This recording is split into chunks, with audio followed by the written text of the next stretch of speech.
भाग्य होंगे बाकी लोग तो बच गए।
हो गया। देखो केमिस्ट्री क्या है, तो हिंदी में इसको क्या कहते हैं, रसायन विज्ञान। क्या कहते हैं, रसायन कह सकते हैं, कोई दिक्कत नहीं है। रसायन विज्ञान कहिए चाहे रसायन शास्त्र कहिए, बतिया इज सेम। समझ गए, बतिया इज सेम, रसायन शास्त्र या रसायन विज्ञान। ठीक है। देखिए केमिस्ट्री जो है, इसको अगर देखा जाए कि किस शब्द से बना है तो क्या कहोगे, केमिस्ट्री किस शब्द से बना है, कीमिया। किस शब्द से बना है, कीमिया। इस कीमिया वर्ड का मतलब होता है ब्लैक कलर। क्या मतलब होता है, ब्लैक कलर। ठीक है। तो ये वर्ड आया कहां से है, कीमिया, तो इजिप्ट से आया है। कहां से आया है, इजिप्ट। इजिप्ट माने मिस्र राष्ट्र। ठीक है। मिस्र राष्ट्र के जो लोग थे, वो लोग, उनके यहाँ जो मिट्टी पाई जाती थी, वो मिट्टी किस रंग की होती थी, काले रंग की। ठीक है। इसलिए वो वहां की मिट्टी को क्या कहते थे, कीमिया कहते थे। और वही कीमिया शब्द धीरे धीरे उसमें मॉडिफिकेशन हुआ, बदलाव आता गया, और कीमिया से क्या बन गया, केमिस्ट्री। ठीक है। तो पूछा जाए केमिस्ट्री किस शब्द से बना है तो क्या कहेंगे, कीमिया। कीमिया का मतलब क्या होता है, काला रंग, ब्लैक कलर। और कहां से आया है, इजिप्ट से आया है, मिस्र से आया है। क्लियर। जैसे अगर फिजिक्स के बारे में हम लोग देखें तो फिजिक्स किस वर्ड से निकल करके आया है, फ्यूसिस। अभी लिखना नहीं है, ये फिजिक्स वाले लिखाएंगे। फिजिक्स किस वर्ड से निकल करके आया है, फ्यूसिस। फ्यूसिस का मतलब होता है नेचुरल फेनोमेनन, प्राकृतिक घटनाओं को क्या कहा जाता है, फ्यूसिस। जैसे बायोलॉजी किस वर्ड से निकला था, बायोज और लोगोज था ना, वैसे ही केमिस्ट्री कीमिया से निकला है, फिजिक्स फ्यूसिस से निकला है। तो ये इस वर्ड का क्या है, मतलब शॉर्ट फॉर्म है, इसको हम लोग कह सकते हैं। क्लियर है। तो केमिस्ट्री वर्ड का मतलब समझ में आया, क्या होता है, काल। कीमिया मतलब क्या होता है, काला रंग। और इसी के अध्ययन को क्या कहा जाता है, केमिस्ट्री। अब इस केमिस्ट्री के बारे में सबसे पहले जिस वैज्ञानिक ने रिसर्च करना शुरू किया था, उनका नाम क्या था,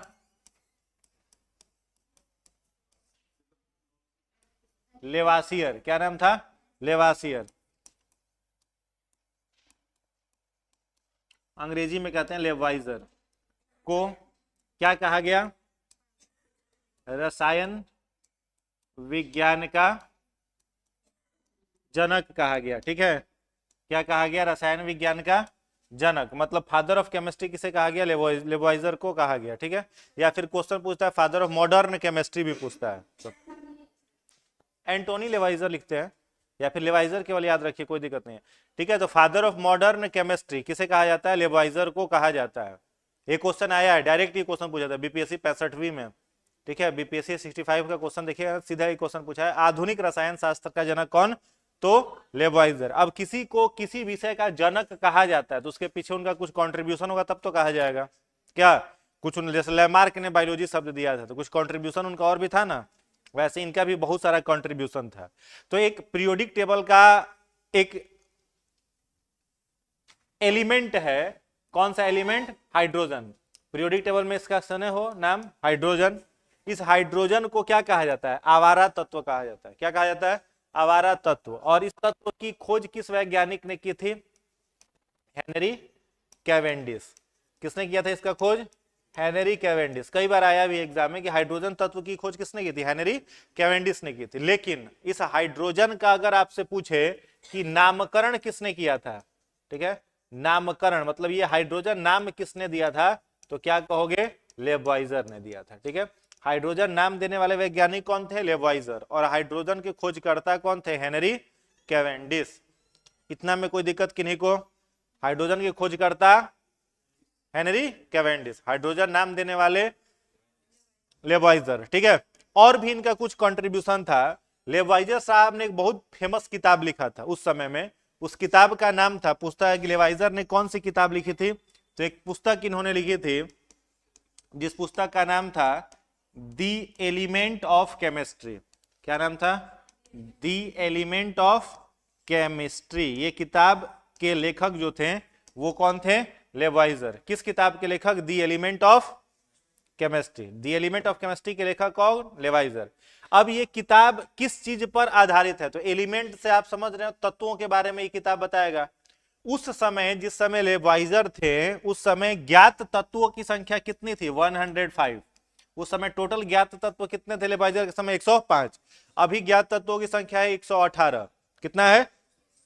118।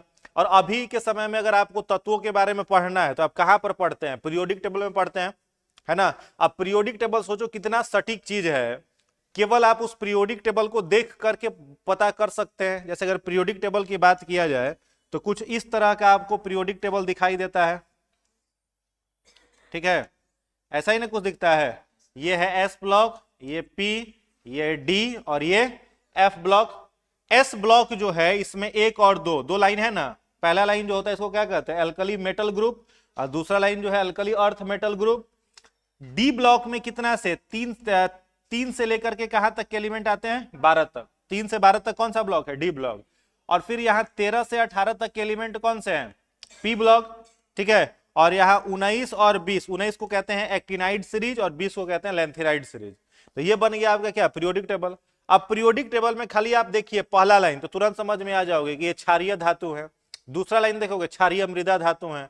डी ब्लॉक में जितने सारे एलिमेंट है all elements are metal. D block में जितने भी एलिमेंट होंगे वो सब क्या होंगे? धातु। पी ब्लॉक में जैसे ही जाओगे 18वां लाइन कोई कहेगा, सीधे कहोगे सर इनर्ट गैस है।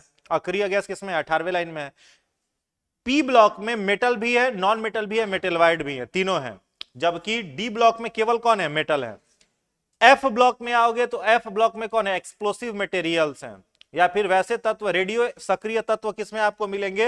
एफ ब्लॉक में मिलेंगे। यूरेनियम किसमें मिलेगा? इसे में मिलेगा। पोलोनियम किसमें मिलेगा? इसे में मिलेगा। समझ में आ रहा है? तो एक्सप्लोसिव जो विस्फोटक पदार्थ है वो आपको किसमें मिलेंगे? एफ ब्लॉक में। तो अभी आप पीरियोडिक टेबल को देख करके सारे चीजों के बारे में क्या कर रहे हो? देख के मात्र समझ जा रहे हो कि कौन सा एलिमेंट किस गुण का है। यह भी आपको पता है कि पीरियोडिक टेबल में अगर ऊपर से नीचे की ओर जाएंगे तो पदार्थ के परमाणु का साइज बढ़ेगा। पीरियोडिक टेबल में जैसे ही आप ऊपर से नीचे आते रहोगे तो जो भी एलिमेंट है उसके परमाणु का साइज क्या होगा? बढ़ेगा। और यदि आप पीरियोडिक टेबल में लेफ्ट से राइट जाते हैं तो पदार्थ के परमाणु का साइज क्या होगा? घटेगा। क्या सही बोल रहे हैं ना? इतना चीज आपको पीरियोडिक टेबल देख के पता चल जाएगा। लेकिन सोचिए कितना चैलेंजिंग रहा होगा लेवाइजर के समय में कि उस समय केवल 105 एलिमेंट के बारे में पता था, लेकिन उसको पढ़ने के लिए कोई पीरियोडिक टेबल नहीं था। तो इन्होंने उस जोखिम को उठा करके किताब लिखने का काम किया। उन 105 तत्वों को इन्होंने अरेंज करने का कोशिश किया, जिस किताब का क्या नाम था? The element of chemistry. The element of chemistry किताब में उन्होंने टोटल 105 तत्वों के बारे में लिख दिया। लेकिन अब इसमें मान लो आपको हाइड्रोजन के बारे में पढ़ना है तो पहला चैप्टर पढ़िए, हीलियम के बारे में पढ़ना है दूसरा चैप्टर पढ़िए, लिथियम तीसरा चैप्टर। तो मुश्किल तो रहा होगा। अब हाइड्रोजन में जाओगे तो हाइड्रोजन का पूरा प्रॉपर्टी उस चैप्टर में लिखा होगा। क्या? तो मुश्किल था। तो बाद में जब समय बीता तो अलग अलग वैज्ञानिक आते गए और उन्होंने बनाने का काम किया पीरियोडिक टेबल को। ठीक है, आवर्त सारणी बनाने का काम किया। तो सबसे पहले एक वैज्ञानिक आए, अभी लिखना नहीं समझना है केवल। सबसे पहले एक वैज्ञानिक आए जिनका नाम था डोबेरिनियर। क्या नाम था? डोबेरिनियर। सबसे पहले ये वैज्ञानिक आए। इन्होंने सोचा कि हम पीरियोडिक टेबल बना लेते हैं, 105 तत्व पता है, उसके आधार पर एक पीरियोडिक टेबल बना लेते हैं। तो इन्होंने क्या किया, जो भी इनको एलिमेंट मिले उनको 3-3 की संख्या में उन्होंने अरेंज करना शुरू कर दिया और इन्होंने जो पीरियोडिक टेबल बनाया उस पीरियोडिक टेबल को क्या कहा गया, त्रिक नियम, ट्राइड रूल पीरियोडिक टेबल। ठीक है, तो क्वेश्चन कई बार आता है पीरियोडिक टेबल को तीन तीन के ग्रुप में एलिमेंट को बांट के सजाने का प्रयास किस वैज्ञानिक ने किया था, तो डोवे रीनियर ने किया था। इन्होंने तीन तीन के समूह में तत्वों को रखा, लेकिन ये असफल रहे, इन्होंने सारे तत्वों को ये अरेंज नहीं कर पाए। अब जैसे ही डोवे रीनियर हटे, एक दूसरे वैज्ञानिक आते हैं जिनका नाम था न्यूलैंड। क्या नाम था, न्यूलैंड। और न्यूलैंड ने पीरियोडिक टेबल बना लिया, लेकिन कुछ कमियां रह गई और इन्होंने तत्वों को 8-8 की संख्या में रखा, जिसलिए इसके कारण इनके पीरियोडिक टेबल को क्या कहा गया, अष्टक नियम, ऑक्टेव रूल। तो पीरियोडिक टेबल का ट्राइड रूल देने वाले डोवे रीनियर, पीरियोडिक टेबल का अष्टक नियम देने वाले न्यूलैंड। दोनों के दोनों बेचारे फेल हो गए। लेकिन तीसरा एक वैज्ञानिक आता है जिसने पीरियोडिक टेबल सक्सेसफुल बना लिया और उनका नाम था मेंडलीव। क्या नाम था, मेंडलीव नाम था इनका, मेंडलीव। तो मेंडलीव साहब जब आए तो इन्होंने पीरियोडिक टेबल, पहला सफल पीरियोडिक टेबल बनाने वाले वैज्ञानिक कौन हुए, मेंडलीव। इस कारण से मेंडलीव साहब को क्या कहा गया, फादर ऑफ पीरियोडिक टेबल। ठीक है, फादर ऑफ पीरियोडिक टेबल। इन्होंने जो पीरियोडिक टेबल बनाया था वो किस आधार पर बनाया था, एटॉमिक मास। किस आधार पर बनाया था, एटॉमिक मास। एटॉमिक मास समझ रहे हो, जैसे हमने यहां लिखा सोडियम कितना 11 और 23, तो 11 क्या है, एटॉमिक नंबर, और 23 क्या है, एटॉमिक मास। तो इन्होंने जो पीरियोडिक टेबल मेंडलीव ने बनाया था वो बढ़ते हुए परमाणु द्रव्यमान के आधार पर बनाया था। ठीक है, इनका भी पीरियोडिक टेबल हो गया गलत। क्यों गलत हो गया, तो मुख्य रूप से मेंडलीव साहब के पीरियोडिक टेबल में 3 कमी रह गई थी। पहली कमी यह रह गई थी कि उन्होंने हाइड्रोजन को उचित स्थान नहीं दिया था। हाइड्रोजन जहां रहना चाहिए उसको उचित स्थान मेंडलीव ने नहीं दिया था। दूसरी कमी रह गई, मेंडलीव ने अपने पीरियोडिक टेबल में इनर्ट गैस के लिए, जैसे यहां पर 18वें लाइन में कौन सा है, इनर्ट गैस है, तो इस इनर्ट गैस के लिए उन्होंने अपने पीरियोडिक टेबल में कोई जगह नहीं दी थी। तीसरी कमी रह गई कि मेंडलीव के पीरियोडिक टेबल में आइसोटोप्स के लिए कोई स्थान नहीं था। आइसोटोप्स मतलब समस्थानिक, जैसे यूरेनियम 92-235 भी होता है, यूरेनियम 92-238 भी होता है। तो ये क्या कहलाएगा, आइसोटोप्स किसे कहते हैं, the element which have same atomic number but different atomic mass. ठीक है, वैसा तत्व जिनका परमाणु क्रमांक क्या हो, समान, और परमाणु भार क्या हो, अलग, उन्हें क्या कहता है, आइसोटोप्स। जैसे पानी को देखो तो हाइड्रोजन में आपका 3 आइसोटोप्स मिलेगा, H11, H21 और एक और क्या मिलता है, H13। तो ये तीनों क्या है, हाइड्रोजन के आइसोटोप्स है। इसको क्या कहते हैं, H11 को हम लोग कहते हैं प्रोटियम। क्या कहते हैं, प्रोटियम। इसको कहते हैं ड्यूट्रियम। ड्यूट्रियम जैसे भारी जल D2O होता है ना, उसको क्या कहते हैं, डाइट्रस ऑक्साइड, D2O हो गया। और इसको क्या कहा जाता है, ट्राइटियम। तो ये 3 हाइड्रोजन का क्या है, आइसोटोप्स है। तो मेंडलीव के पीरियोडिक टेबल में 3 कमी याद हो गया, आइसोटोप्स के लिए कोई स्थान नहीं, हाइड्रोजन के लिए कोई स्थान नहीं, इनर्ट गैस के लिए कोई स्थान नहीं। इस कारण से मेंडलीव साहब की पीरियोडिक टेबल को रद्द कर दिया गया और इनके पीरियोडिक टेबल को चैलेंज करने वाला जो वैज्ञानिक था उसका नाम था मोसले। क्या नाम था, मोसले। तो अगर आपसे पूछा जाए father of modern periodic table, क्या पूछा जाए, father of modern periodic table, आधुनिक आवर्त सारणी का जनक, तो किसे कहोगे, मोसले को कहोगे। ठीक है, और मोसले ने जो पीरियोडिक टेबल बनाया वो किस आधार पर बनाया, एटॉमिक नंबर। ठीक है, एटॉमिक नंबर के आधार पर बनाया और इनका पीरियोडिक टेबल सफल रहा। तो सोचिए पीरियोडिक टेबल बनाने में कितना मेहनत लगा होगा। लेकिन उस समय, जिस समय पीरियोडिक टेबल की कल्पना नहीं थी, उस समय इसने, क्या नाम था, लेवॉइजर, उसने एक किताब लिख दी थी। कौन सी किताब लिख दी थी, द एलिमेंट ऑफ केमिस्ट्री।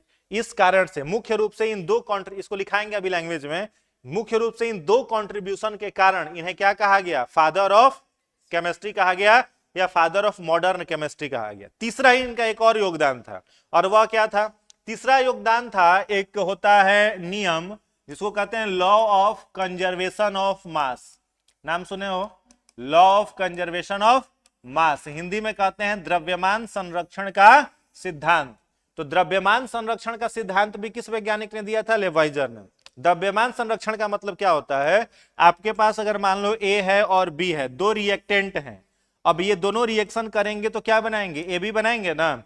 तो मान लो A जो है वह 30 ग्राम है, B जो है वह 40 ग्राम है, तो AB जो प्रोडक्ट बनेगा वह कितने ग्राम का होगा, 70 ग्राम का होगा। मतलब रासायनिक अभिक्रिया के बाद द्रव्यमान का संरक्षण होता है, वह नहीं घटता है और नहीं बढ़ता है। यह बात बताया था किसने? लेवाइजर ने। किसने बताया था? लेवाइजर ने बताया था। इसलिए उनको क्या कहा गया? फादर ऑफ केमिस्ट्री या फादर ऑफ मॉडर्न केमिस्ट्री। याद हो गया? पहला क्या बताया? हाइड्रोजन का खोजकर्ता हेनरी कैवेंडिश, हाइड्रोजन का नाम देने वाले लेवाइजर, ठीक है। द्रव्यमान संरक्षण का सिद्धांत देने वाले लेवाइजर, द एलिमेंट ऑफ केमिस्ट्री के लेखक लेवाइजर। इन तीन कारणों से उन्हें फादर ऑफ केमिस्ट्री कहा गया। किसको लिख लिए या लिखा दे? ठीक है, लिख लीजिए, लिखिएगा। पहला पॉइंट लिखिएगा, विज्ञान की वह शाखा जिसमें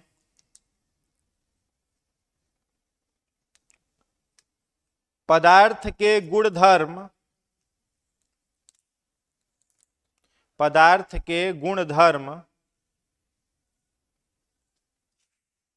कौमा रासायनिक अभिक्रिया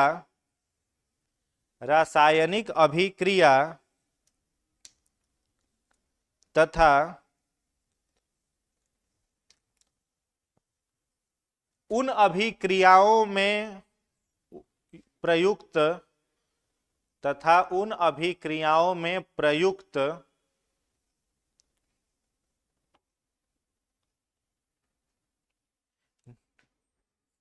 नियमों का अध्ययन होता है, कौमा रसायन विज्ञान कहलाता है।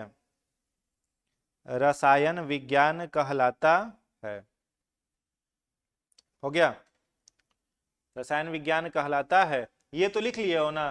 केमिस्ट्री की शब्द से आया है, कीमिया ब्लैक कलर। चलिए अगला पॉइंट लिखिएगा, लेबवाइजर को आधुनिक रसायन विज्ञान का जनक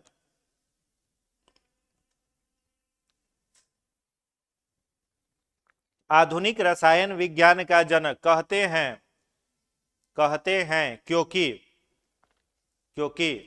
पहला पॉइंट लिखिएगा, पहला हाइड्रोजन का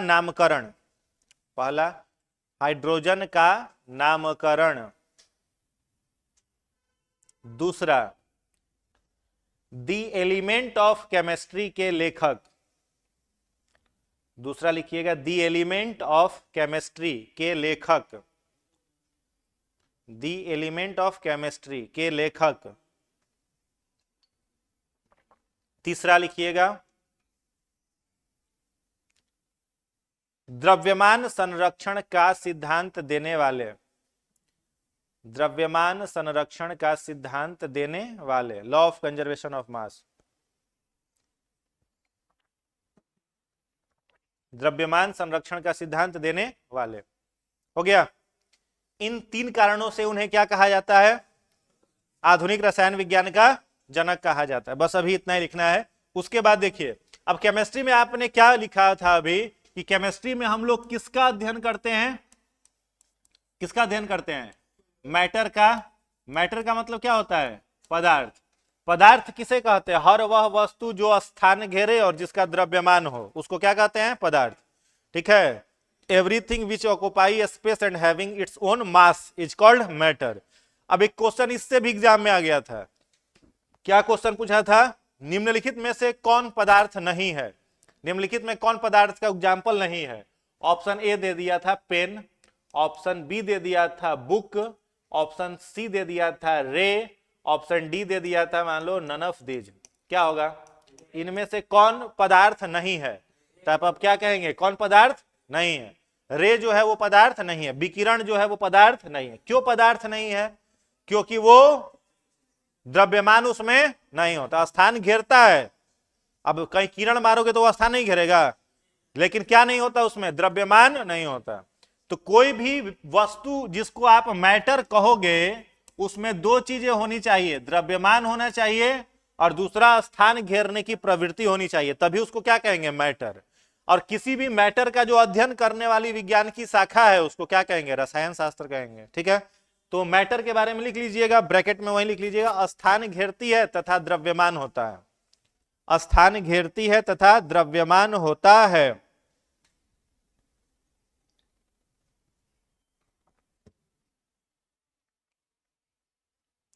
हो गया,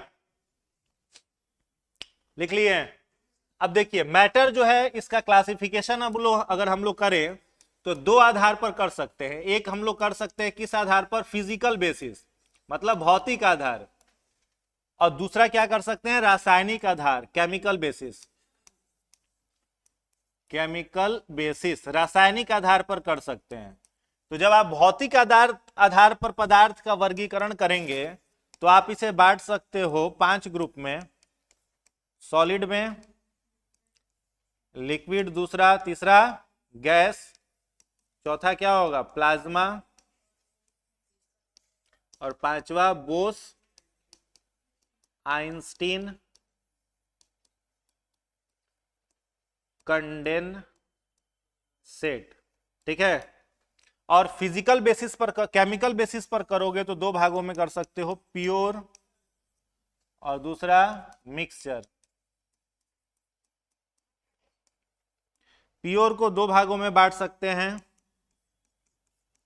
एक हो जाएगा एलिमेंट और दूसरा कंपाउंड। एलिमेंट को भी बांट सकते हैं हम लोग 3 भागों में, metal, non metal, metalloid. Compound को बांट सकते हैं 2 भाग में, ऑर्गेनिक, इनऑर्गेनिक। मिक्सचर को 2 भागों में बांट दो, होमोजीनियस जिसको समांग मिश्रण भी कहते हैं, और दूसरा हेट्रोजीनियस, इसे विसमांग मिश्रण कहते हैं।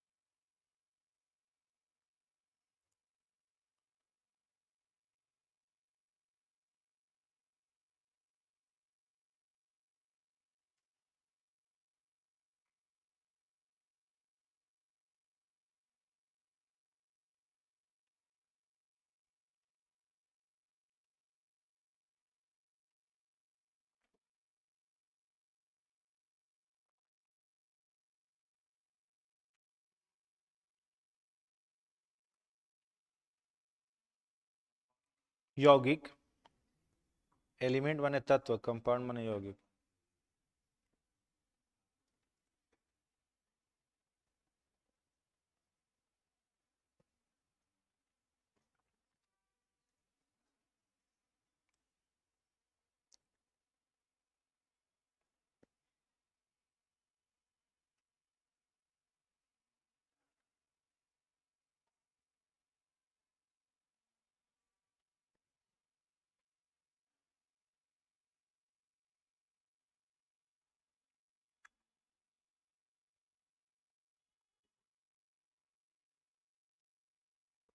लिख लिए हैं, चलिए इसको समझ लीजिए फटाफट।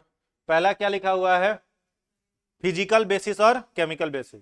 तो फिजिकल केमिस्ट्री में जो चेंजेज होता है ना, केमिकल चेंज, वो भी 2 प्रकार का होता है, फिजिकल चेंज और केमिकल चेंज। फिजिकल चेंज किसे कहते हैं, वैसा चेंज जो, इसका तुम मजाक उड़ाता है क्या जी, लोल फोड़ देंगे कोई मजाक उड़ाया, जानता है ना। फिजिकल चेंज का मतलब क्या होता है, भौतिक परिवर्तन। भौतिक परिवर्तन का मतलब क्या होता है, वैसा चेंज जो रिवर्स हो जाए। क्या, जैसे पानी है, पानी को ठंडा करेंगे बर्फ बन जाएगा, बर्फ को गर्म करेंगे पानी हो जाएगा, ठीक है, या फिर ज्यादा टेम्परेचर दे देंगे तो वाष्प के रूप में उड़ जाएगा। क्या, तो वैसा चेंज जो रिवर्सेबल है उसको क्या कहा जाता है, फिजिकल चेंज। और वैसा चेंज जो इरिवर्सेबल है उसको क्या कहते हैं, केमिकल चेंज। दूध का दही में बदलना, फिजिकल की केमिकल, केमिकल, ठीक है। फल का पकना, केमिकल चेंज, ठीक है। उसके बाद बताइए सब्लिमेशन, ऊर्ध्वापातन, फिजिकल होगा। कपूर जो होगा उसको हवा में रख दो उछल जाएगा, वाष्प बन के उड़ जाएगा। तो क्या होगा, केमिकल होगा। ऊर्ध्वापतन क्या होगा, केमिकल होगा। इवोपोरेशन, वाष्पोत्सर्जन, फिजिकल होगा। वाष्प बन के उड़ गया तो केमिकल ना हुआ।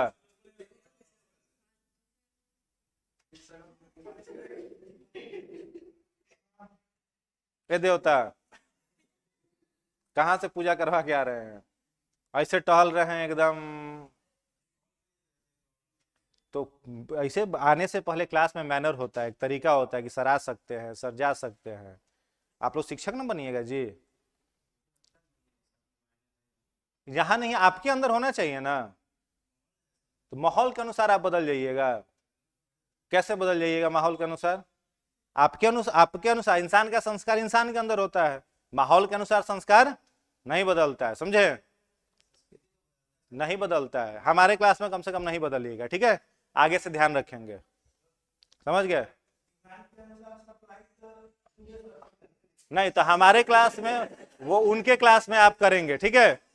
इसलिए आगे से ध्यान रखिएगा इस बात का, समझ गया? या फिर कोई कष्ट हो तो क्लास में ही नहीं बैठिएगा, आगे से ध्यान रखिएगा, बैठ जाइए। थोड़ा सा हम दूसरे तरह के हैं, इसलिए ये सब मिस डिसिप्लिन नहीं चलेगा, बैठ जाइए। हाँ हाँ श्योर जा सकते हैं आप, उसमें कोई कष्ट नहीं है। चलिए, तो इसमें क्या, कहां तक पहुंचे थे? हाँ, तो फिजिकल चेंज समझ में आया, जिसमें चेंज होगा वो क्या होगा, फिजिकल। और जो चेंज हो जाने के बाद रिवर्स नहीं आएगा उसको क्या कहते हैं, केमिकल चेंज। तो इरिवर्सिबल और reaction are chemical change and reversible और रिएक्शन आर फिजिकल चेंज। कोई दिक्कत इसमें? अब देखिए इसमें पहला क्या लिखा गया है, सॉलिड। एक और क्वेश्चन आया था, क्वेश्चन था मेल्टिंग ऑफ कैंडल। बताओ, मेल्टिंग ऑफ कैंडल फिजिकल की केमिकल? दोनों कैसे हो जाएगा, कोई एक। मोमबत्ती का पिघलना, it is only physical change, या केवल कैसा चेंज है, फिजिकल चेंज है। मोमबत्ती का पिघलना केवल कैसा होगा, फिजिकल। लेकिन अगर यहां पर हम दे देते बर्निंग ऑफ कैंडल, हाँ तो ध्यान रखिएगा, अगर मोमबत्ती का जलना दे दिया जाएगा, बर्निंग ऑफ कैंडल, तो क्या कहिएगा, केमिकल। और अगर दे देगा आपको मेल्टिंग ऑफ कैंडल तो क्या कहिएगा, फिजिकल। दोनों को स्पष्ट एकदम ध्यान में रखना है, ठीक है? चलिए अब देखिए इसमें पहला क्या लिखा गया है, केमिकल बेसिस पर सॉलिड, दूसरा लिक्विड, गैस। सॉलिड किसे कहा जाता है? अगर ठोस के बारे में आपसे पूछे कि बताओ सॉलिड किसे कहोगे, तो क्या कहोगे? जितने सारे सॉलिड होंगे मतलब ठोस होंगे, इनका फिक्स क्या होगा, शेप, और वॉल्यूम भी इनका क्या होगा, फिक्स। ठीक है, शेप भी फिक्स और वॉल्यूम भी फिक्स। दूसरा अगर हम लोग कहें लिक्विड के बारे में, तो लिक्विड का फेस फिक्स क्या होगा, वॉल्यूम। किसका, लिक्विड का? अच्छा, शेप माने आकार, वॉल्यूम मतलब द्रव्यमान, ठीक है? लिक्विड का फिक्स क्या हो जाएगा, द्रव्यमान, और अनफिक्स क्या हो जाएगा, शेप, आकार। आकार जो होगा वो अनिश्चित हो जाएगा। और तीसरा क्या होता है, गैस। तो गैस का क्या होगा, अनफिक्स, वॉल्यूम, मतलब द्रव्यमान भी क्या होगा, अनफिक्स होगा, और अनफिक्स ही क्या होगा, शेप। ठीक है, तो ठोस द्रव गैस समझ गए। जितने सारे ठोस होंगे उस ठोस को आप कंप्रेस भी नहीं कर सकते, दबा सकते हैं क्या, दबाएंगे तो वो क्या हो जाएगा, टूट जाएगा। और उसके आकार में भी आप परिवर्तन नहीं कर सकते, आकार में परिवर्तन करिए तो कुछ और बदल जाएगा। तो शेप जो होता है और वॉल्यूम दोनों फिक्स होता है, किसका, सॉलिड का। लिक्विड में आइएगा तो वॉल्यूम क्या होगा, फिक्स हो जाएगा, और शेप उसका कुछ नहीं होता। अब पानी को आप कटोरे में रखिए तो किस आकार का रहेगा, कटोरे के आकार का। जैसे बर्तन में आप रखिएगा उसी आकार का होगा, मतलब लिक्विड का फिक्स वॉल्यूम और फिक्स क्या होगा, शेप होगा। थर्ड क्या है, गैस। तो गैस जो होता है उसका वॉल्यूम भी क्या होगा, अनफिक्स, और शेप भी क्या होगा, अनफिक्स। शेप कैसे अनफिक्स हो जाएगा, gas can be compressed. Gas को क्या करा जा सकता है, कॉम्प्रेस। जैसे सीएनजी गैस है तो कॉम्प्रेस्ड नेचुरल गैस, उसको एकदम ठूस ठूस करके भरा रहता है। परफ्यूम के केन में जो परफ्यूम भरा हुआ रहता है, दबाने ही बाहर निकलता है। वो क्यों बाहर उतना तेजी से निकलता है, क्योंकि कंप्रेस किया गया है, उसको संप्रेस किया गया है क्या। तो गैस में उसका वॉल्यूम भी क्या होता है, अनफिक्स होता है, और उसका शेप भी क्या होता है, अनफिक्स होता है। याद रहेगा, कोई दिक्कत? अब इसके आधार पर अगर हम मान लो आपसे पूछे कि आपको बताना है, बढ़ते हुए क्रम में बताना है, बढ़ते हुए क्रम में डेंसिटी, डेंसिटी का मतलब घनत्व, बताइए डेंसिटी इसमें सबसे अधिक किसकी होगी? सॉलिड, ठीक है, ये मैक्सिमम है ना। सॉलिड के बाद किसका होगा? लिक्विड, और लिक्विड के बाद किसका होगा? गैस का। अगर हम पूछे अंतः आणविक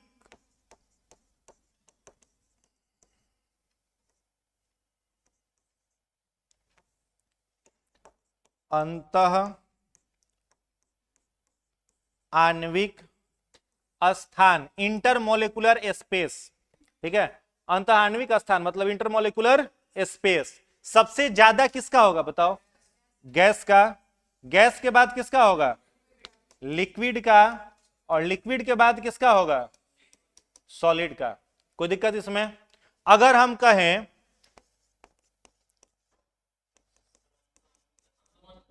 अंतः आणविक स्थान मतलब उसके मॉलिक्यूल्स के बीच में गैप, ठीक है, जैसे ठोस के बीच में गैप रहता है क्या? अगर गैप रहता है तो वो भी पता चल रहा है कि बह रहा है। पानी में थोड़ा सा होता है इसीलिए वो बहता हुआ दिखाई देता है, और गैस में सबसे ज्यादा होता है इसलिए गैस क्या होता है? उड़ते रहता है। समझ में आ रहा है? तो अंतः आणविक स्थान सबसे ज्यादा किसमें होता है? गैस में, फिर पानी में या लिक्विड में, और उसके बाद ठोस में। अंतः आणविक बल, इंटरमोलिकुलर फोर्स, बताइए इंटरमोलिकुलर फोर्स, अंतः आणविक बल सबसे ज्यादा सॉलिड में। किसमें होगा? सॉलिड में। सॉलिड के बाद किसमें होगा? लिक्विड में, और लिक्विड के बाद किसमें होगा? गैस में होगा।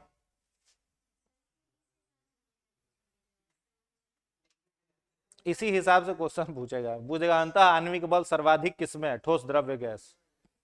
इसमें टिक करना है, किसमें होगा? किसका? Intermolecular force, intermolecular attraction force लिख लीजिएगा, इंटरमोलिकुलर अट्रैक्शन फोर्स, ठीक है। उसके बाद अगर मान लो हम पूछे आपसे, बताओ विसरण, विसरण का मतलब डिफ्यूजन, डिफ्यूजन किसमें होगा? सर्वाधिक गैस में, गैस के बाद लिक्विड, लिक्विड के बाद सॉलिड, लिक्विड के बाद क्या हो जाएगा? सॉलिड हो जाएगा। विसरण मतलब उच्च सांद्रता से निम्न सांद्रता की ओर गैस का परिवहन, मतलब यहां पर गैस रहे, सॉलिड रहे और लिक्विड रहे, तो सबसे जल्दी आपके पास कौन पहुंच जाएगा? अभी नहीं देखना है, ढेला चला के मार देना है, तीनों को मुक्त यहां पर रख दे, बल नहीं लगाना है, तो सबसे जल्दी आपके पास क्या पहुंचेगा? ठीक है, डिफ्यूज करना, विसरण करना।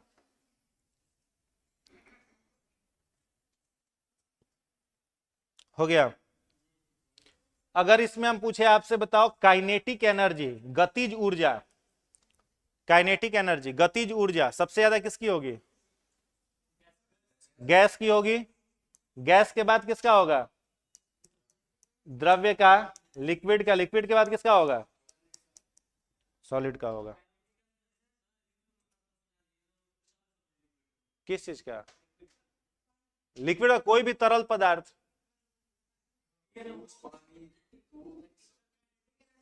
गतिज ऊर्जा, सबसे ज्यादा मूवमेंट, सबसे स्पीड में मूवमेंट किसका होगा? ये फिजिक्स में आप लोग पढ़िएगा, इसका फॉर्मूला होता है 12mv²। ठीक है, तो सबसे ज्यादा गतिज ऊर्जा गैस में होती है, सबसे तेज गति कर सकता है कौन? गैस, फिर लिक्विड और फिर सॉलिड। चलिए ये तीन समझ में आया, सॉलिड, लिक्विड, गैस, ठीक है। सॉलिड लिक्विड गैस के बाद पदार्थ की चौथी अवस्था जो होती है वो क्या होती है? प्लाज्मा। तो प्लाज्मा लिख के डैश दीजिएगा, प्लाज्मा, प्लाज्मा लिख करके डैश दीजिए, और लिखिएगा पदार्थ की चौथी अवस्था, लिखेंगे इसमें पदार्थ की चौथी अवस्था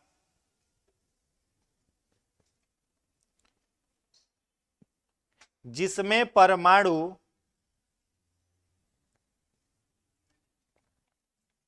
उच्च तापमान पर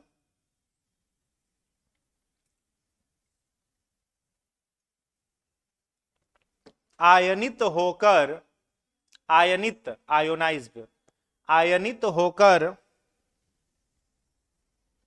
गैस में बदल जाते हैं। गैस में बदल जाते हैं। पदार्थ की चौथी अवस्था जिसमें कोई परमाणु उच्च तापमान पर आयनित होकर किसमें बदल जाते हैं? गैस में। उदाहरण में लिखिएगा CFL, CFL नहीं लिखिएगा, मरकरी लिखिएगा, mercury bulb, mercury bulb, mercury bulb हो गया, कौमा सूर्य तथा तारों में रोशनी, सूर्य तथा तारों में रोशनी, सूर्य तथा तारों में रोशनी, कौमा बिजली का चमकना, लाइटनिंग, बिजली का चमकना, लाइटनिंग। समझ गए? प्लाज्मा का मतलब क्या होता है? ये पदार्थ का फोर्थ स्टेज है जिसमें किसी भी एलिमेंट को, कोई तत्व को आप क्या करिए, हाई टेम्परेचर दीजिए। तो हाई टेम्परेचर दीजिएगा तो वो अपने ओरिजिनल फॉर्म से किस में बदल जाएगा? गैसियस फॉर्म में कन्वर्ट हो जाएगा। जैसे एग्जाम्पल के रूप में देखिए कि मरकरी बल्ब देखे हो? मरकरी बल्ब नहीं देखे? कौन सा मरकरी बल्ब? ये नहीं, शीशा वाला, ये CFL है, समझ गए? LED है ये, जो शीशा वाला जो गांव वगैरह में छठ पूजा के टाइम पर सब लगाता है। कांच का छोटा रहता है जी, बड़ा रहता है, ट्यूबलाइट जिसको कहते हैं, ठीक है? चौक वाला रहता है, उसको नहीं जलता है तो उसको स्पार्क करवा के जलाना पड़ता है, तो वो वाला वो कांच का रहता है। या फिर कई लोग करतब दिखलाता है, देह पर मार मार के फोड़बो करता है, सब सर्कस वर्कस। तो अगर नया खरीद करके ले आइए ट्यूबलाइट और उसको तोड़िए तो केवल कांच का टूटने का आवाज आएगा। नया ट्यूबलाइट लाइए और तोड़ो तो केवल लगेगा कांच टूट रहा है, ग्लास टूटने का आवाज आएगा। लेकिन वही ट्यूबलाइट फ्यूज हो गया मान लीजिए, उसके बाद उसको तोड़िए या फिर एक बार जला करके तोड़िए तो कांच के भी टूटने का आवाज आएगा और एक डब सा आवाज लाएगा, लगेगा कि उसमें से कोई गैस बाहर निकल रहा है। समझ में आ रहा है? तो क्यों ऐसा हुआ? नया में वो क्यों नहीं हुआ?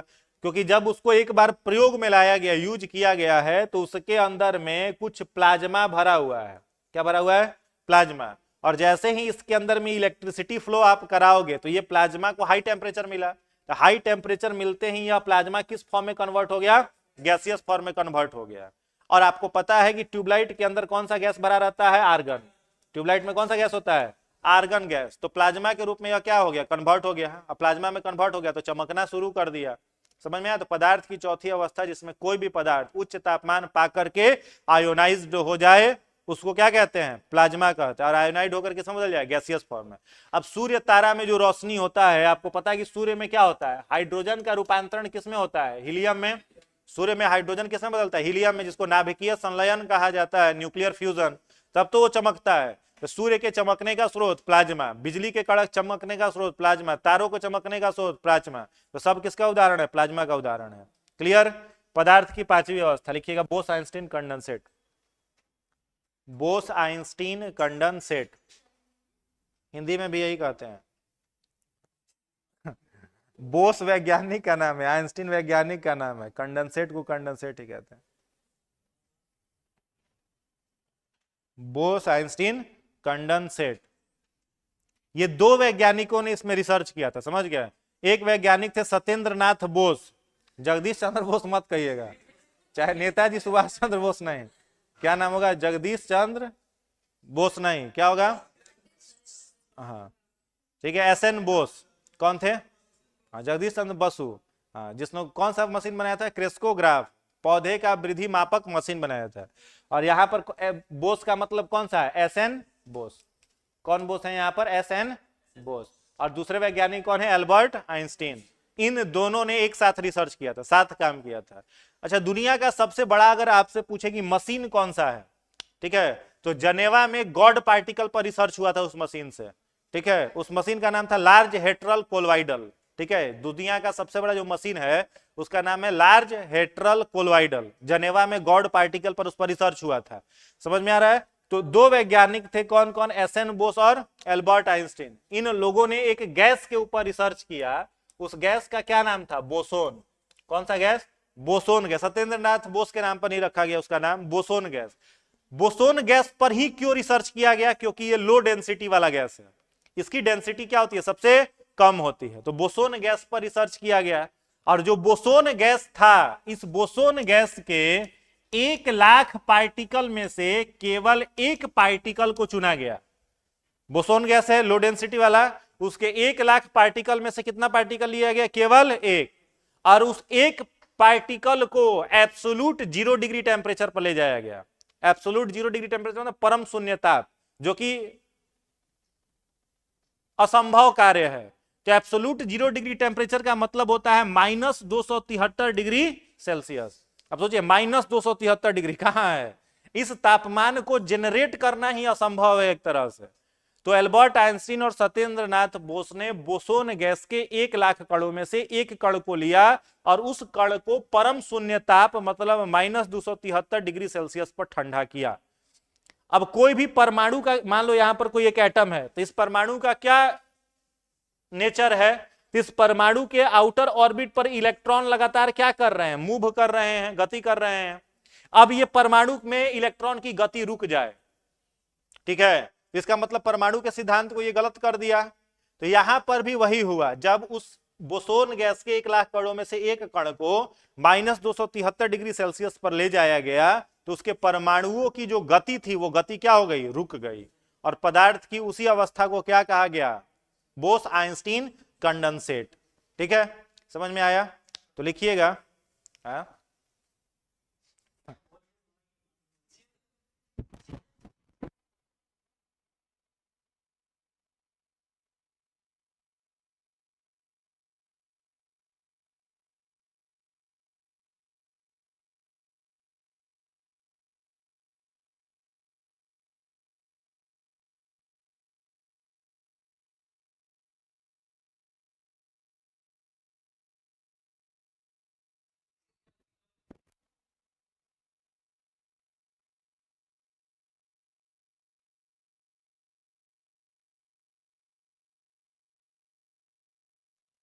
लिखिएगा इसमें, इसकी खोज सत्येंद्र नाथ बोस तथा एल्बर्ट आइंस्टीन ने की थी। इसकी खोज सत्येंद्र नाथ, हाँ इसकी, अब कैसे भी लिखिए आपको याद रखना है, डैश देख के लिखिए चाहे बिना डैश का लिखिए। इसकी खोज सत्येंद्र नाथ बोस तथा एल्बर्ट आइंस्टीन ने की थी। एल्बर्ट आइंस्टीन ने की थी। इसमें सबसे कम घनत्व वाले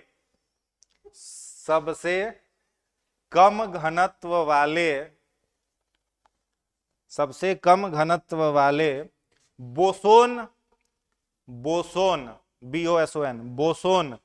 गैस के 1,00,000 कणों में से,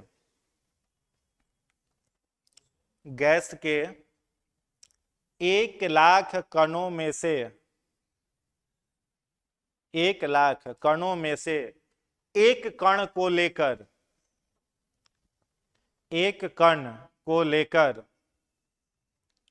उसे परम शून्य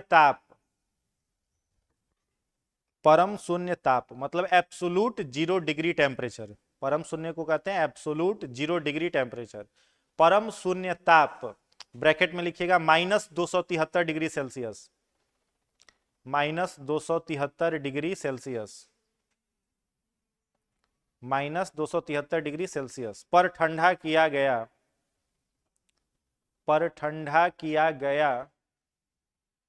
तब उसके परमाणुओं की गति रुक गई। तब उसके परमाणुओं की गति रुक गई। इसे बीईसी लिख लीजिए, मतलब बोस आइंस्टीन कंडेंसेट, बीईसी कहा गया। समझ गए? तो यहां तक क्लियर हो गया आपका solid liquid gas plasma Bose Einstein condensate. मामला खत्म, कोई डाउट इसमें? नहीं ना? -273 जाना पॉसिबल नहीं है, उसके नीचे छोड़ दीजिए, उतना ही जाना पॉसिबल नहीं है। इसलिए तो बहुत मुश्किल काम था, तब ना 2 जीनियस वैज्ञानिक लगे थे। चलिए इतना हो गया। उसके बाद दूसरा क्या है? हाँ दूसरा देखो, फिजिकल बेसिस खत्म, दूसरा बेसिस कौन सा है? केमिकल, रासायनिक आधार पर। तो रासायनिक आधार पर देखिए पदार्थ को कितने भागों में बांटा गया है, 2। प्योर मतलब हो जाएगा शुद्ध, और मिश्रण हो जाएगा मिक्सचर, ठीक है, शुद्ध और मिश्रण। तो शुद्ध को कितने भागों में बांटा गया है, 2, एलिमेंट और कंपाउंड। एलिमेंट को हिंदी में कहते हैं तत्व, और कंपाउंड को क्या कहते हैं, यौगिक, ठीक है। अब तत्व का मतलब क्या होता है, एलिमेंट। वैसा जैसे पीरियोडिक टेबल में टोटल जो 118 है उनको आप क्या कहते हो, तत्व की यौगिक, तत्व कहा जाता है, ठीक है, एलिमेंट कहा जाता है। एलिमेंट को डिनोट करने के लिए क्या होता है, सिंबल, क्या होता है, सिंबल, संकेत। जबकि जो कंपाउंड होता है, यह कंपाउंड 2 या 2 से अधिक तत्वों को मिला करके बनता है, और कंपाउंड को डिनोट करने के लिए रासायनिक सूत्र होते हैं, केमिकल फॉर्मूला। क्या होता है, केमिकल फॉर्मूला।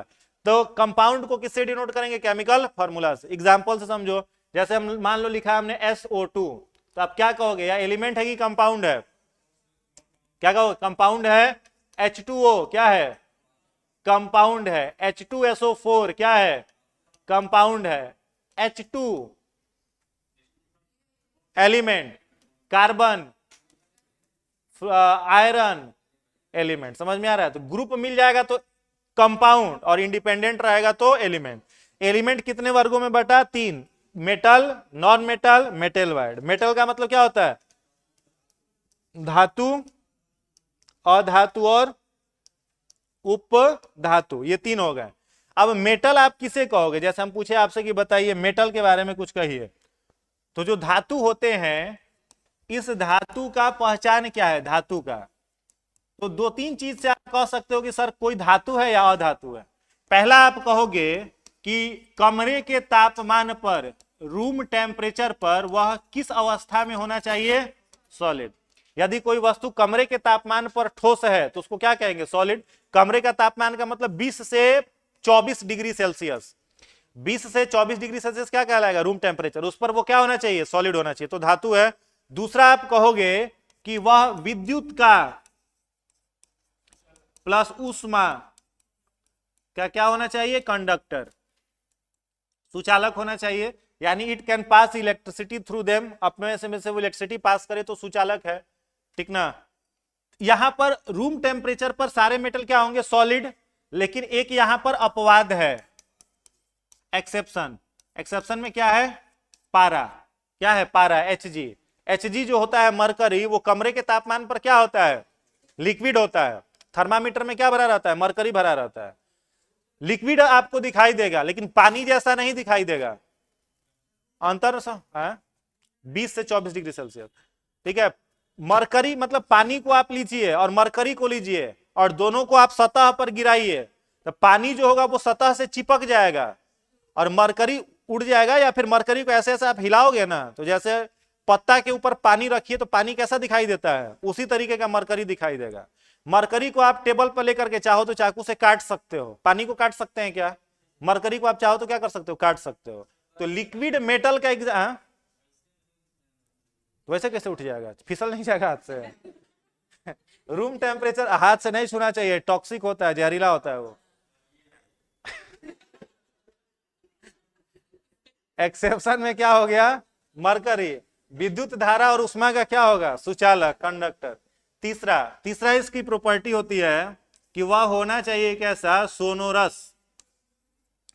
सोनोरस का मतलब क्या होगा, आवाज करने वाला। आवाज लिख लीजिए, समझ जाओगे, यानी उसको पीटने पर वो टन टन का क्या करेगा, आवाज करेगा, ठीक है। चौथा प्रॉपर्टी होगा, जो भी मेटल होगा वह डक्टाइल होगा। डक्टाइल का मतलब तन्य, क्या होगा, तन्य, डक्टाइल होगा। मतलब अगर कोई मेटल लो, मान लो यह लोहा का है, इसको खूब गर्म कर दिए और इसको खींचे, तो खींचने पर वह किस रूप में बदल जाए, तार के रूप में, तो उसको क्या कहा जाता है, डक्टाइल, ठीक है। गर्म करके खींचा जाए तो तार के रूप में परिवर्तित हो जाए तो उसको कहते हैं डक्टाइल।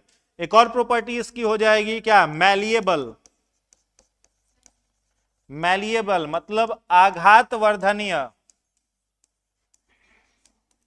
आघात वर्धनीय मतलब गर्म करके अगर पीटा जाए तो वो कैसा हो जाए, चिपटा।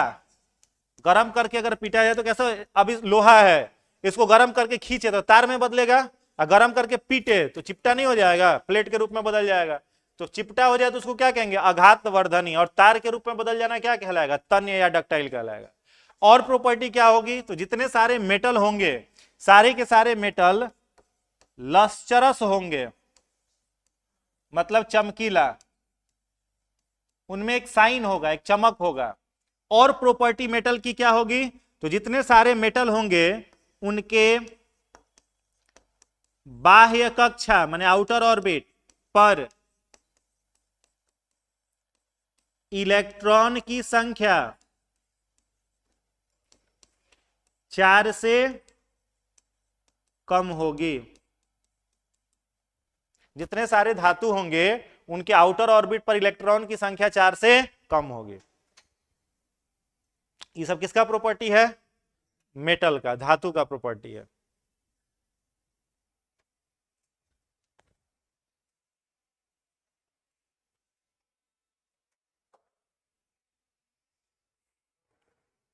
लिख लिए, चलिए अब देखिए इसको समझते हैं। लास्ट पॉइंट क्या लिखा हुआ है, बाहरी का आउटर ऑर्बिट पर इलेक्ट्रॉन की संख्या 4 से कम। अब एग्जांपल हम लेते हैं, मान लो कि इसका सोडियम का ले लो, तो सोडियम का एटॉमिक नंबर कितना हुआ, 11। क्या आप इस 11 को 2, 8 और 1 लिख सकते हो? कैसे लिखा गया सबको पता है, सबको पता है ना? ये 10th में पढ़ना था भाई। जैसे मान लो यह कोई मेट, समझ लो जैसे यह कोई क्या हो, कोई धातु है, मान लीजिए कोई तत्व है, एलिमेंट, ठीक है। अब मान लो यही सोडियम है, क्या है, सोडियम। तो इसके बाहर में इलेक्ट्रॉन जो होता है ना वो बाहरी कक्षा में गति करता है, समझ में आ रहा है। और प्रोटॉन और न्यूट्रॉन कहाँ रहता है, न्यूक्लियस के अंदर रहता है। तो इस पर जो है इसके बाहरी कक्षा का कुछ नाम रखा गया, इसको कहते हैं हम लोग के, फिर क्या कहेंगे एल, फिर क्या कहेंगे एम, फिर क्या कहेंगे एन। तो जो के ऑर्बिट होता है, के कक्षा, इस पर मैक्सिमम इलेक्ट्रॉन कितना रह सकता है, 2। अभी आज ही समझ में नहीं आएगा, अगले 1-2 क्लास के बाद ही ज्यादा डिटेल में समझ में आएगा, जब नील्स बोर का थ्योरी पढ़ाएंगे तब। तो के पर मैक्सिमम इलेक्ट्रॉन 2, एल पर 8, एम पर 18 और एन पर 32। एक फॉर्मूला है जिसको कहते हैं 2n²। क्या कहते हैं, 2n²। एन जो है वो नंबर ऑफ ऑर्बिट है, समझ में आया। तो यहां पर सोडियम में भी इसका के ऑर्बिट यह है जिस पर कितने इलेक्ट्रॉन है, 2। एल पर कितने इलेक्ट्रॉन हो सकते हैं, मैक्सिमम 8। तो 2 और 8 कितना हो गया, बच क्या को रहा है इसके पास, 1। तो एम पर 18 मैक्सिमम रह सकता है, लेकिन क्या को रहेगा, 1 को रहेगा। समझ में आ रहा है। तो इसको क्या लिखा हमने, 2, 8 और 1। तो इसमें आप बताइए इसके बाहरी कक्षा पर इलेक्ट्रॉन की संख्या 4 से कम है या 4 से ज्यादा है, कम है, एक ही है ना, तो 4 से कम हुआ, तो ये क्या कहलाएगा, धातु कहलाएगा, मेटल कहलाएगा। मैग्नीशियम Mg एटॉमिक नंबर 12, तो इसको क्या लिख सकते हैं, 2, 8 और 2। तो बाहरी कक्षा पर इलेक्ट्रॉन की संख्या 4 से कम। एल्यूमिनियम एटॉमिक नंबर 13, तो क्या लिख सकते हैं, 2, 8 और 3। तो बाहरी कक्षा पर इलेक्ट्रॉन की संख्या, तो याद करना पड़ेगा पीरियोडिक टेबल। पीरियोडिक टेबल कम से कम 30 तक आपको याद करना पड़ेगा। आवर्त सारणी जो है ना पीरियोडिक टेबल, कितना तक, 30 तक।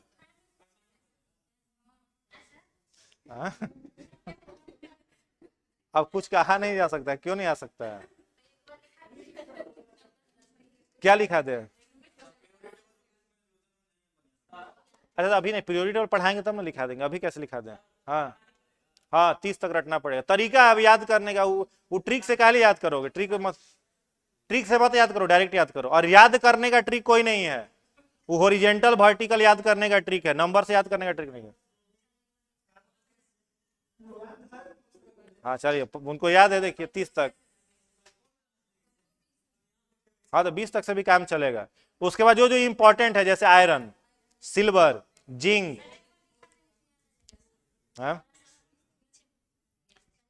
अच्छा कराएंगे, उसको लिखा देंगे। इतना में कोई दिक्कत की नहीं को, नहीं ना।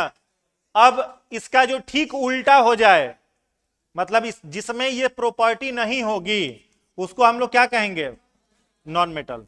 जिसमें ये सारी प्रॉपर्टीज नहीं दिखेंगे उसे कहा जाएगा नॉन मेटल, मतलब अधातु कहा जाएगा। मतलब बताओ, अधातु रूम टेम्परेचर पर सॉलिड होगा क्या, कैसा होगा, गैस। जितने सारे गैस हैं, सारे gas are non metals, all gases are non metal. सारे गैस जो है वो अधातु है। ऑक्सीजन अधातु है, नहीं लिक्विड नहीं रह सकता है, कैसा रहेगा, गैसियस फॉर्म में रहेगा। लिक्विड बड़ा अपवाद में आता है और वो केवल एक ही है, ब्रोमीन। लिक्विड नॉन मेटल का एग्जाम्पल कौन है, ब्रोमीन। यही लिख लो।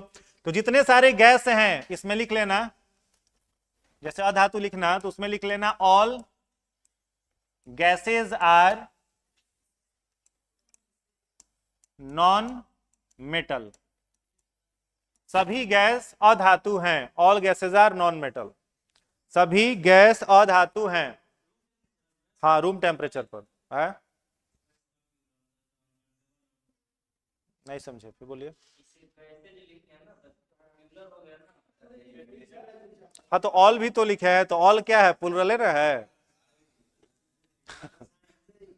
All gases is non metal थोड़े लिखे हैं, all gases are non metal है। तो जितने सारे गैस है सभी क्या है, अधातु। ठीक है। लिक्विड अधातु का अगर नाम पूछे, एक्सेप्शन अपवाद में लिख लेना ब्रोमीन, ब्रैकेट में लिख लेना तरल अधातु, लिक्विड नॉन मेटल। तरल अधातु कौन है, ब्रोमीन। लिख लिए। चलिए आगे बढ़िए। ऊष्मा और विद्युत का सुचालक होगा कि कुचालक होगा, कुचालक। कुचालक का मतलब इंसुलेटर या बैड कंडक्टर। अपवाद इसमें लिखना ग्रेफाइट, अपवाद में लिख लीजिए ग्रेफाइट। ग्रेफाइट जो होता है वो विद्युत का सुचालक है। ग्रेफाइट आपको याद होगा, प्रैक्टिकल हम लोग पढ़ते थे पेंसिल में, एनसीईआरटी की किताब में लिखा रहता है कि पेंसिल को जैसे बचपन में हम लोग क्या कर, दोनों तरफ से छील देते थे पेंसिल को और दोनों तरफ से लिखते थे। तो उसे क्या होता था, दोनों तरफ से छील करके बोर्ड में सटा करके टेस्टर टाइप के चेक करोगे तो झटका मारेगा, क्योंकि उसमें से इलेक्ट्रिसिटी कंडक्ट करेगा। समझ में आ रहा है। तो ग्रेफाइट जो है वो क्या है, अधातु है, लेकिन ऊष्मा का विद्युत का क्या है, सुचालक है। तो विद्युत का वो कंडक्टर होता है। उसको छोड़ के जितने नॉन मेटल हैं सब विद्युत के क्या होंगे, कुचालक होंगे। थर्ड पॉइंट, सोनरस होगा कि नहीं होगा, नहीं होगा। पीटने पर टन टन का आवाज, लकड़ी को पीटो तो टन टन का आवाज करेगा, नहीं करेगा। तार के रूप में बदलेगा क्या, नहीं बदलेगा। मैलिएबल होगा, नहीं होगा। लस्टरस होगा, नहीं होगा। बाहरी कक्षा पर इलेक्ट्रॉन की संख्या 4 से, हाँ, बाहरी कक्षा पर इलेक्ट्रॉन की संख्या 4 से अधिक होगी। 4 है मेटलवाइड का, उपधातुओं का। बाहरी कक्षा पर इलेक्ट्रॉन की संख्या 4 से अधिक होगी। इस सब के बारे में नहीं पूछेगा, वो पीरियोडिक टेबल में से पूछेगा। एग्जाम्पल के रूप में मान लो क्या है, क्लोरीन। क्या है, क्लोरीन। Atomic number 17। कितना होता है, 17। तो 17 को आप क्या लिख सकते हो, 2, 8 और 7। तो बाहरी कक्षा पर इलेक्ट्रॉन की संख्या 4 से ज्यादा। तो क्लोरीन क्या है, नॉन मेटल है। नॉन मेटल का बाहरी कक्षा पर इलेक्ट्रॉन की संख्या 4 से ज्यादा।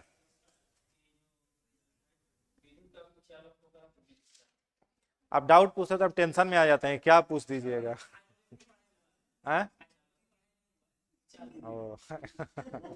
अच्छा,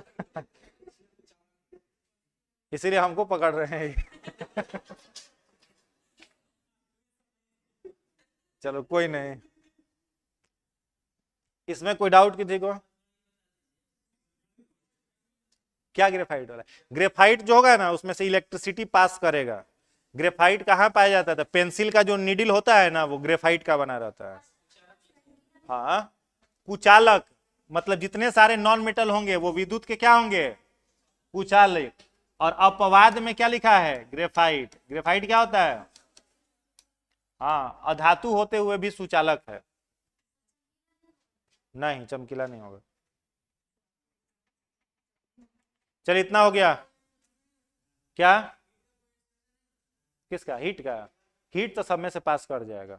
जैसे लकड़ी है, लकड़ी को आप जलाइए तो हीट तो पास करबे ना करेगा, लेकिन उतना, जैसे मान लो ये लकड़ी है, ठीक है, इस लकड़ी का ये सिरा आप गर्म करिए तो इधर गर्म नहीं होगा, इधर आग लग जाएगा और जलते हुए आएगा। अब लोहा है, लोहा को इधर गर्म करिए और यहाँ पकड़े रहिए, यहाँ भी हाथ जलेगा। तो हाँ, तो उसमें से क्या कर रहा है, इलेक्ट्रिसिटी कंडक्ट कर रहा है, हीट कंडक्ट कर रहा है, और लकड़ी में उजल जाता है, कंडक्ट नहीं होता। चलिए इतना हो गया। अब इसमें देखिए, ये क्लियर है, metal clear, non metal clear. Third क्या है? मेटेलॉइड। मेटेलॉइड मतलब क्या होता है? उपधातु। अब उपधातु में इसको समझने के लिए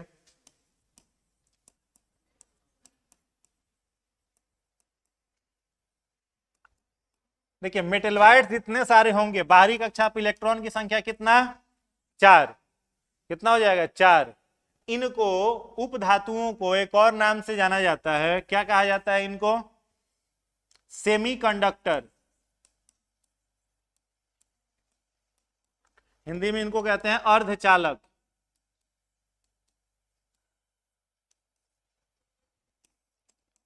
ये बहुत कम मात्रा में विद्युत धारा का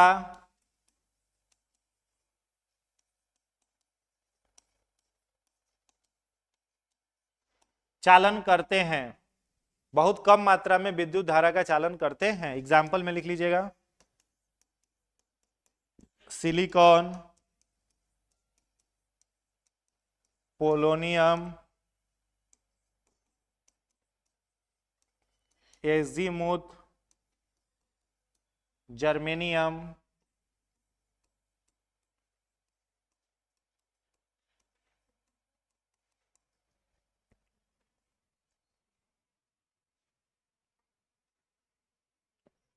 एक और पॉइंट लिखिएगा,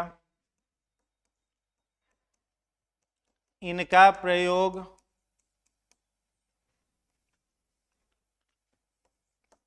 इलेक्ट्रॉनिक यंत्रों के निर्माण में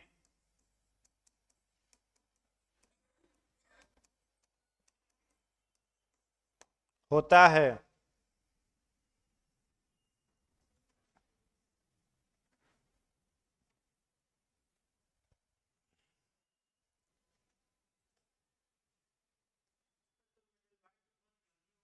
बहुत कम, रेयर। 7 केवल, केवल 7 है। हाँ हाँ, 8 ऑर्बिट का KLMN, मैक्सिमम N, 4 ऑर्बिट में सब फ्री आ जाएगा। हाँ,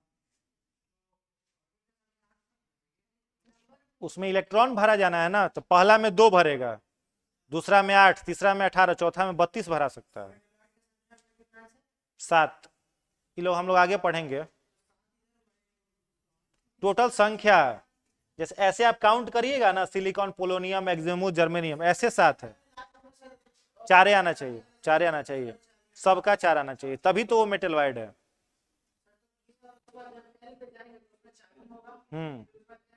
तो लगभग एटॉमिक नंबर उसका सबका सेम कर जाता है।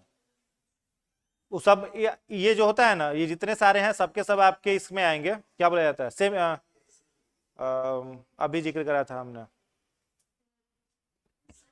जैसे H1 H2 H3 समस्थानिक होते हैं, आइसोटोप्स होते हैं। हाँ।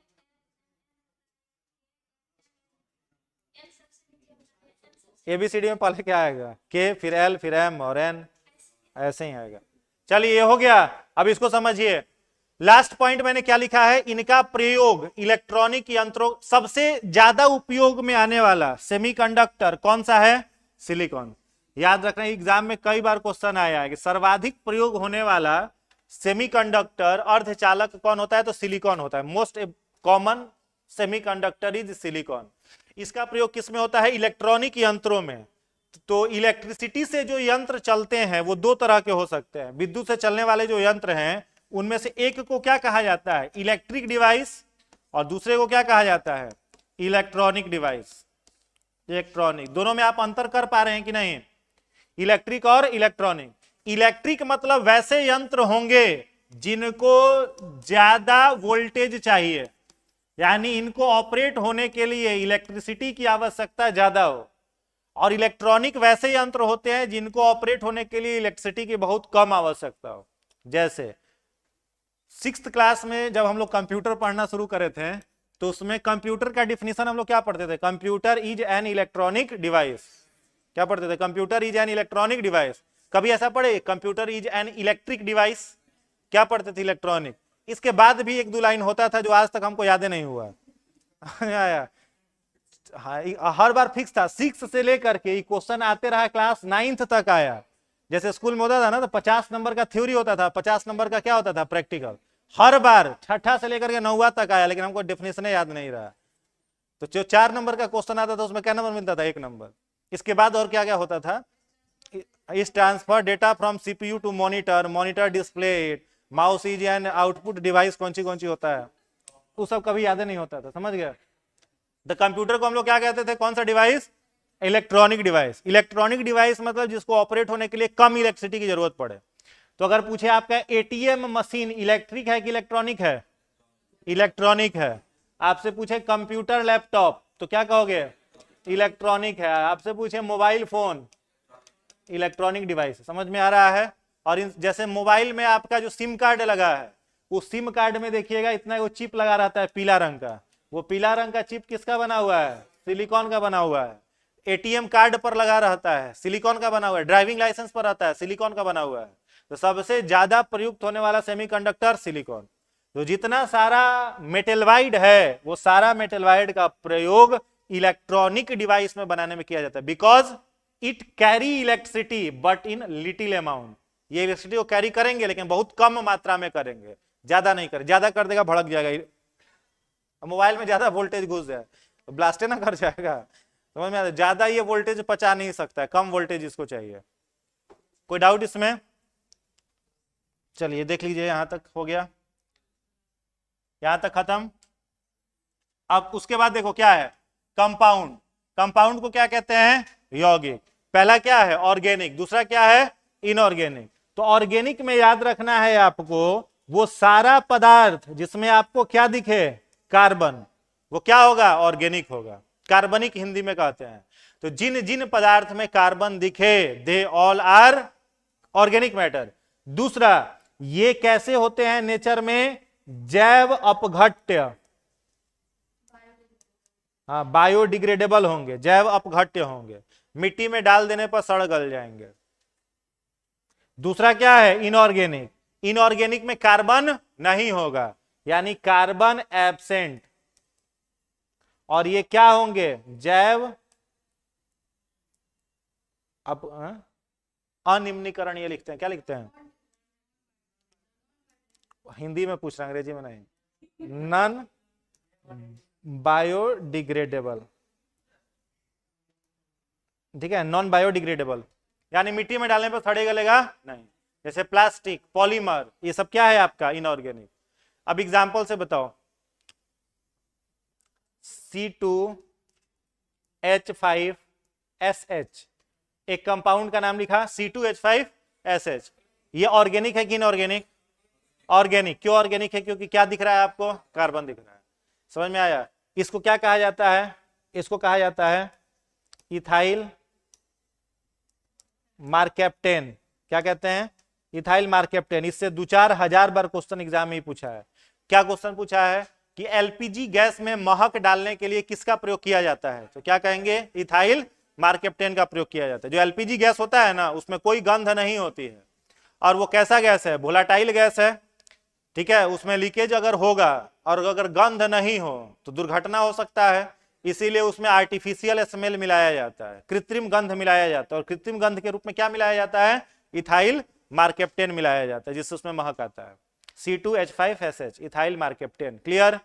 अगर हम आपसे पूछे बताइए कार्बन डाइऑक्साइड CO2 ऑर्गेनिक कि इनऑर्गेनिक, तो क्या कहोगे आप, ऑर्गेनिक। आपसे पूछे वाटर COH2O, क्या कहोगे, इनऑर्गेनिक, क्योंकि कार्बन नहीं है। तो जिसमें कार्बन होगा ऑर्गेनिक, जिसमें कार्बन नहीं होगा इनऑर्गेनिक।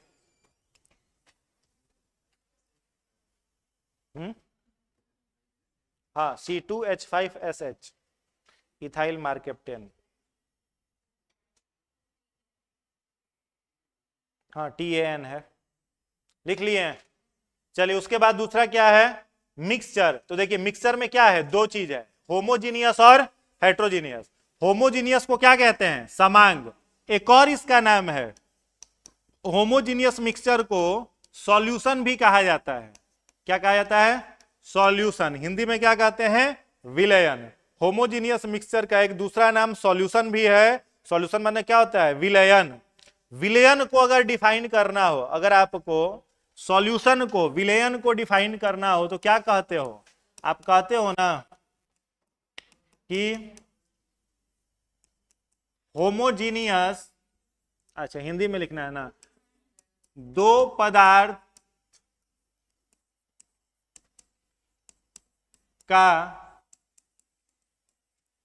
समांग मिश्रण विलयन कहलाता है। मतलब homogeneous mixture of two substance are called solution. दो पदार्थ जब आपस में कंप्लीट घुल जाएं तो उसे क्या कहा जाएगा, विलयन। क्लियर है? अब ऐसे समझना, एग्जांपल इसका हो जाएगा शुगर सिरप माने शरबत,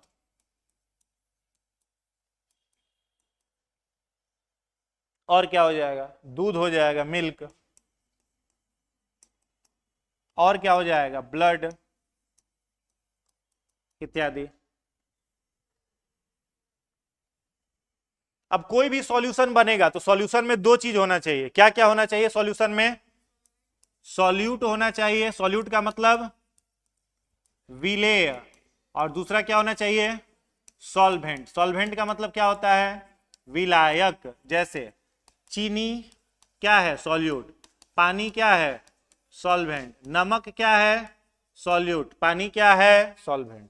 समझ में आ रहा है? तो जब दोनों एक उचित अनुपात में आपस में मिला दिए जाएं तो उससे जो नया पदार्थ बनेगा उसको क्या कहेंगे, विलयन, या फिर उसी पदार्थ को क्या कहेंगे, समांग मिश्रण। समझ में आया? Homogeneous mixture of two or more than two substance is called solution. अब ऐसा हो सकता है क्या, जैसे देखो मान लो आपके पास क्या है, एक बीकर में क्या है, पानी है। समझ में आ रहा है? और इस बीकर के पानी में आपने चीनी घोल दिया, तो चीनी जो हो गया वो पानी में डिसअपियर हो गया और पानी की डेंसिटी को बढ़ा दिया, तो विलयन क्या हो गया, सॉल्यूशन। अब ये जो विलयन होता है इसका तीन प्रकार है। पहला प्रकार इसका है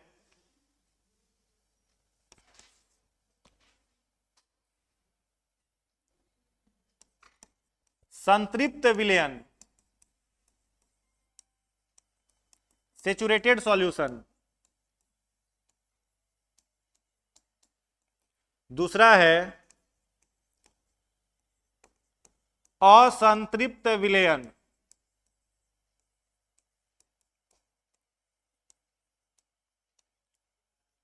अनसेचुरेटेड सॉल्यूशन। और तीसरा अति संतृप्त विलयन, इसे कहेंगे सुपर सेचुरेटेड सॉल्यूशन। ठीक है, तो विलयन के कितने प्रकार, तीन, सेचुरेटेड, अनसेचुरेटेड, सुपर सेचुरेटेड। अब ये क्या है वो समझना। देखो मान लो एक बीकर है, बीकर में क्या है, पानी। कितना पानी है इसमें, मान लो आप कितना लीटर पानी है, 5 लीटर। ठीक है, अब इस 5 लीटर पानी की क्षमता है कि वह कितना चीनी को अपने अंदर घोल सकता है, 2 किलोग्राम। कितना चीनी को घोल सकता है, 2 किलोग्राम। अब आपने इस 5 लीटर पानी में 2 किलोग्राम चीनी डाला और डाल करके इसको घोल दिया, तो ये जो विलयन बना, इस विलयन को आप क्या कहोगे, संतृप्त विलयन। अब कोई कहे आपसे कि भाई इसमें 10 ग्राम नमक घोल दो, तो आप 10 ग्राम नमक अगर डाल भी दीजिएगा तो वो नमक जाकर के पेंदी पर बैठ जाएगा, उस नमक का कोई स्वाद उस पानी के अंदर नहीं आएगा। और जो 2 किलो चीनी आपने इसमें डाला है, उस चीनी आपको इस पानी में दिखेगा क्या, नहीं दिखेगा। चीनी कहां गायब हो गया, तो पानी के बीच में जो इंटरमोलिकुलर स्पेस था उसमें जाकर के चीनी फंस गया, डिसअपियर हो गया, और पानी की डेंसिटी को क्या कर दिया, भर दिया, जिससे डेंसिटी उसका क्या हो गया, बढ़ गया। समझ में आ रहा है? कुछ भी डालो कुछ भी नहीं घुलेगा, क्योंकि उसकी क्षमता ही है कितना चीनी घुलाने की, 2 किलोग्राम, और आपने उसको फुल कर दिया, डेंसिटी भर गया। पानी के बीच, जैसे पानी मतलब ये है ना, पानी ऐसा ही ना बनता है, इसके बीच में मॉलिक्यूल्स के बीच में गैप है। अब इस गैप को 2 किलो चीनी भर दिया, तो गैप है ही नहीं, तो नमक कहां से घुलेगा। समझ में आ रहा है?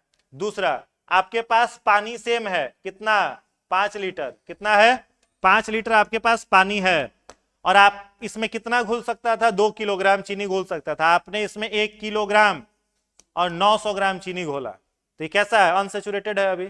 इसमें अभी 100 ग्राम और कुछ पदार्थ क्या हो सकता है, घुल सकता है। तीसरा कंडीशन, आपके पास 5 लीटर पानी है, 2 किलो चीनी घुल सकता है, आपने इसमें 2 किलो चीनी घोल दिया, यानी इसको सेचुरेटेड बना दिया। अब कोई व्यक्ति आए आकर के कहे कि जब तक इसमें आप 10 ग्राम नमक नहीं घोलिएगा हम पानी नहीं पिएंगे। अब आप दुविधा में फंस गए, ये बिस्लरी का पानी है, 2 किलो चीनी है, लग रहा सब बर्बाद हो जाएगा। तो कुछ बुद्धि लगाओगे ना, क्या बुद्धि लगाओगे, इसको आप हीट देना शुरू कर दोगे, और जैसे ही पानी को आप हीट दोगे इसके मॉलिक्यूल के बीच में फिर से गैप बनना शुरू हो जाएगा और उसमें आप 10 ग्राम चीनी को घोल दोगे। तो वैसा विलयन जिसमें इंटरमॉलिक्यूलर स्पेस बनाने के लिए हीट का प्रयोग किया जाता है उसको क्या कहते हैं, सुपर सैचुरेटेड सॉल्यूशन। समझ में आया? तो वाष्प के रूप में उसका भाप निकल, वाष्प के रूप में चीनी बाहर निकल जाएगा, अब पानी वाष्प बाहर निकल जाएगा, चीनी और फिर नमक आप उसमें घोल दीजिएगा।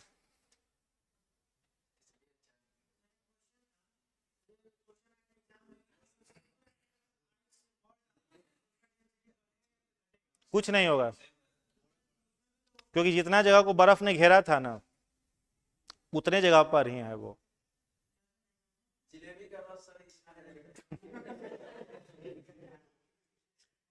डेंसिटी नहीं बढ़ेगा, जब वो पिघल जाएगा ना बर्फ उसमें, उसके बाद भी नहीं बढ़ेगा।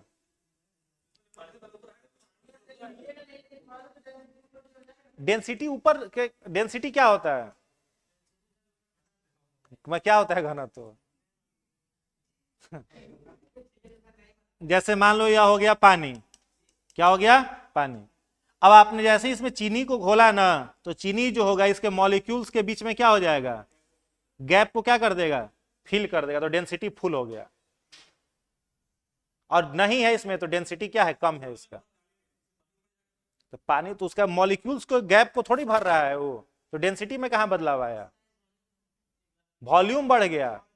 हाँ, वॉल्यूम में चेंज आया। चलिए इतना हो गया, कोई दिक्कत इसमें? ये सॉल्यूशन समझ गए? आप किसी पार्टी में गए भोजन करने के लिए, एकदम गाड़ी पर से भी उतरबे किए हो और आपको 13 पूड़ी खाने का भूख है, वो 3 को खिला के भेज दिया, तो सेचुरेटेड रह गया कि अनसेचुरेटेड? अनसेचुरेटेड। गली आते निकलोगे कि न्योतो चला गया, क्या कहोगे, न्योता था वो भी चला गया, खिलाया भी नहीं। दूसरा कंडीशन, आपको 3 पूड़ी खाने का भूख है, आप बैठे और खूब प्रेम से आपको 13 पूड़ी खिला करके भेजा, तो आप क्या होकर के निकले, saturated. Saturated not suitable, saturated, संतृप्त होकर के निकले। तीसरा कंडीशन, आपको 13 पूड़ी का भूख है, आपने 13 खा लिया है, यानी आप सेचुरेटेड अवस्था में हैं, लेकिन आपके प्लेट में रसगुल्ला नहीं आया था, ठीक है, आइसक्रीम नहीं आया था, और जब आप सेचुरेटेड हो गए हैं तब आपको क्या दिख रहा है, रसगुल्ला और आइसक्रीम। तो कुछ बुद्धि लगाना होगा। अपने को क्या करोगे, सुपर सेचुरेटेड। और सुपर सेचुरेटेड के लिए कोई खोजोगे कि इनो मिल जाए चाहे हजमोला मिल जाए, तो इनो हजमोला खा करके अपने इंटरमॉलिक्यूलर स्पेस को वापस बनाना, सुपर सेचुरेटेड सॉल्यूशन। ठीक है, ये 3 होता है, सेचुरेटेड, अनसेचुरेटेड और सुपर सेचुरेटेड। लास्ट जो इसमें है वो कौन सा है, विषमांग। विषमांग का मतलब क्या होता है, जब सॉल्यूट और सॉल्वेंट दोनों इक्वल रेशियो में नहीं रहेगा। अब जैसे बालू को पानी में घोलने का कोशिश करिए, घुलेगा क्या, नहीं घुलेगा, तो वो विलयन हमेशा क्या रहेगा, विषमांग रहेगा, यानी जिसमें सॉल्यूट और सॉल्वेंट डिसअपियर नहीं होगा, वो हेट्रोजीनियस सॉल्यूशन है। क्लियर? तो मैटर खत्म, याद हो गया। अब इसके आगे फिर अगले दिन पढ़ा जाएगा, आज इतना ही। क्या क्या लिखा था, बोलिए? हेट्रोजीनियस का, हाँ, क्या लिखा है बोलिए? अभी नहीं लिखाएंगे, वो पीरियोडिक टेबल में लिखाएंगे, अभी क्या फायदा है।